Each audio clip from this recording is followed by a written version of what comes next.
Salut à tous. Alors effectivement, l'ambiance est montée d'un cran. Nous sommes à la fameuse librairie de Montier où la consommation de psychotropes est la plus élevée du festival, chère Caroline. Bien sûr.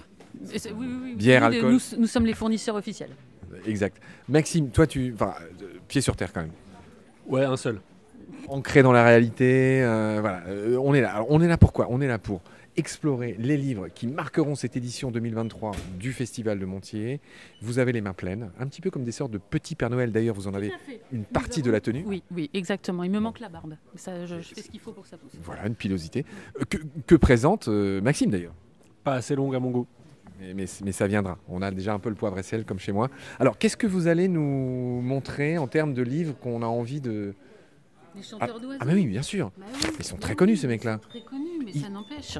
Alors, Ils sont très connus, il faut quand même parler de leurs livres. Pour ceux qui ne les connaîtraient pas, qui sont ces deux mecs incroyables? Eh bien, Jean Boucaud et Johnny Rass sont tous les deux des gars du Nord et ils sont donc des chanteurs d'oiseaux, c'est-à-dire qu'ils sifflent, ils chantent, ils imitent tous les oiseaux de la Terre et ils sont On va bientôt les inviter dans Marine sous Gravillon. Ah, ils sont incroyables. Ils imitent quoi? Ils imitent 100, 200, 300 espèces d'oiseaux? Je ne saurais te dire, mais on a vu leur spectacle il n'y a pas longtemps. Ils étaient venus il y a quelques années au festival pour le jeune public et là ils ont sorti un livre au printemps qui est vraiment passionnant parce que ils nous parlent de leur parcours, comment ils en sont arrivés à faire des concours.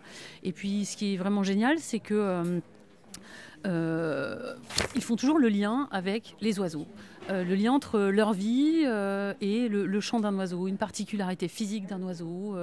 Donc c'est pas juste le chant. Ah non, c'est pas juste le chant. C'est alors j'ai un petit épisode qui me vient en tête, vas-y. Dans un des chapitres, il est question d'une séance de bizutage où l'un des deux a le malheur de subir un bizutage et de se faire éclater littéralement contre une barre de fer, les parties intimes. Et donc, il nous parle, il fait le lien tout de suite avec les gonades de je ne sais plus quel oiseau qui peuvent se cacher, etc. Et donc, on fait des allers-retours comme ça, toujours entre l'humain et l'oiseau. Et et la frontière chez eux est peut-être assez fine finalement. Maxime, qui dit bizutage, qui dit gonade, qui dit barre de fer, dit Maxime. Grosse blague. Évidemment. Non mais alors bref. Qu'est-ce qui t'emmène dans ce cheminement de pensée? Alors, effectivement, quelque chose d'assez tordu, mais juste la notion finalement d'enchaîner sur un autre livre que tu pourrais nous présenter. Oui, qui n'a rien à voir ni avec les barres de fer, ni les fameuses gonades. D'accord. C'est un guide d'identification des chimères, des raies et des requins. Je le présente parce que je connais rien à la nature. Je suis un citadin. Et tout ce qui est guide d'identification, ça me fascine énormément. On va mettre comme ça, on va le mettre devant Caroline. Ça me fascine énormément parce que tu sais tenir le micro. On y apprend des choses incroyables. Et notamment, je me demandais ce que c'était que des chimères. Oui. Et je ne savais pas. Oui. Et j'ai appris que les chimères, c'est des poissons très moches, cartilagineux. Tu vois ça, voilà. Ça c'est les chimères. Ça, c'est des chimères. C'est quand même pas les animaux les plus gracieux de la création. J'ai envie de dire, tu t'es vu. Tu t'es vu. Ouais, c'est vrai. Du point de vue d'une chimère, je dois pas être bien gracieux non plus. Exact. Par contre, j'ai appris des trucs incroyables. Il y a un très bel animal qui est la raie bleue. Oui. Oui, elle est un peu plus grande d'image, un peu plus près. Et aussi, ce que j'aime beaucoup dans les guides d'identification, c'est la qualité de ces dessins, que je trouve toujours incroyable. Donc j'ai pris celui-là, mais globalement, les guides d'identification, ça me fascine toujours. La raie bleue, est-ce qu'elle est pas magnifique? Et j'ai appris également que la grande raie manta, elle fait 1m20 à la naissance, et je trouve ça fascinant. La fameuse raie manta, dont tu connais l'origine du nom, hein. Elle a un nom, tu sais, j'ai écrit un livre sur l'origine des noms du vivant, c'est un peu une de mes spécialités, et là je bague pas. Le nom de la raie manta vient de l'espagnol, manta en espagnol, ça veut dire tout simplement la couverture. Car cette raie est aussi grande qu'une couverture, chère Caroline.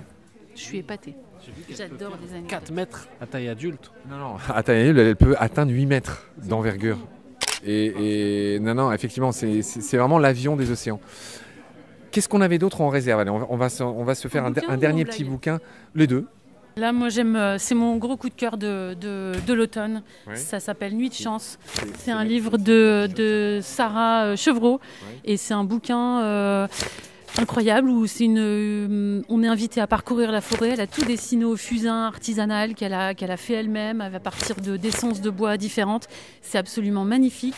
C'est un travail incroyable. Franchement, alors on n'est pas dans le livre naturaliste scientifique, je veux dire. Enfin, quoi que si, elle nous fait un petit nuancier à la fin en fonction des essences. Mais il y a juste ce qu'il faut de texte et des images extrêmement puissantes. Je trouve que c'est vraiment un livre jeunesse bouleversant. On avait dit, Caroline, pas de c'est très beau, j'ai adoré, etc. Du concret. C'est bouleversant, c'est une maîtrise incroyable des nuances, des couleurs. Il y a un texte qui est absolument qui est bluffant parce qu'il y a une espèce d'anaphore comme ça. J'ai vu. Donc il y a une répétition, une accumulation.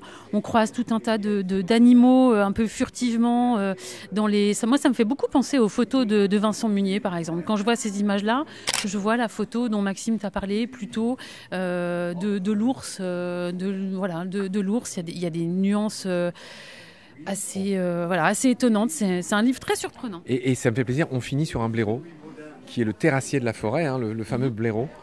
Un mustélidé. Donc, merci de finir sur le blaireau. On se retrouve très vite. Allez, on essaye. Il y a encore d'autres livres. Il y a tellement de livres qui sortent chaque année. Vous avez évidemment encore quelques livres à nous présenter. Salut Caroline. Salut Maxime. Salut. Salut.